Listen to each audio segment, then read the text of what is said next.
ભરૂચમાં ચોમાસા સાથે જ ખાડામાં ગયેલા માર્ગોને દુરસ્ત કરાવવા પાલિકા તંત્રે કામગીરી શરૂ કરી। ભરૂચમાં વરસાદી મોસમ શરૂ થતા જ શહેરના માર્ગો પર પણ ઠેર ઠેર ખાડા ખાબોચિયાનું સામ્રાજ્ય સર્જાઈ જાય છે। ઠેર ઠેર ખાડાને લઈ વાહન ચાલકો અને રાહદારીઓની હાડમારીનો પાર રહેતો નથી।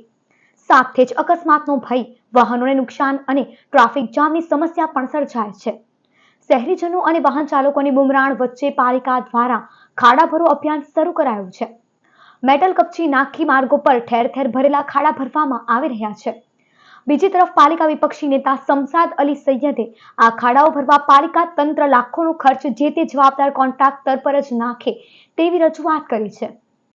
ભરૂચ શહેર તેમજ જિલ્લાના અંદર પહેલાં લાખો કરોડના ખર્ચે રોડ રસ્તા બને છે અને પછી એ જ રોડ રસ્તા વરસાદના સમયે તૂટે છે અને એના ઉપર ફરીથી ખાડા પૂરવા માટે જે ખર્ચો કરવામાં આવી રહ્યો છે। એટલે ખાસ તો હું પ્રશાસનને તેમજ વહીવટીતંત્રને કહેવા માગું છું, જે તે કોન્ટ્રાક્ટર હોય કોન્ટ્રાક્ટર ઉપર લાલાક કરવી પડશે પ્રશાસને, અને ખાસ કરીને જે કોન્ટ્રાક્ટરને સમય મર્યાદા નક્કી કરેલી છે તેના ઉપર જ રિકવરી નાખો।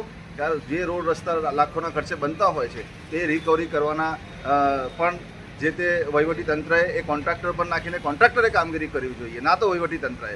એટલે પ્રજાના પૈસાનો આ રીતે બગાડ ના થવો જોઈએ। કોન્ટ્રાક્ટર પોતે મોજમાં રહે અને પ્રજા અને કહી શકાય કે જે પ્રજા જે લાખો કરોડ રૂપિયા ટેક્સ રૂપે પૈસા ભરતી હોય છે એ આજે દર ચોમાસાની ઋતુના અંદર ચોમાસામાં રોડના રસ્તાના ખાડાના લીધે ત્રસ્ત હોય છે।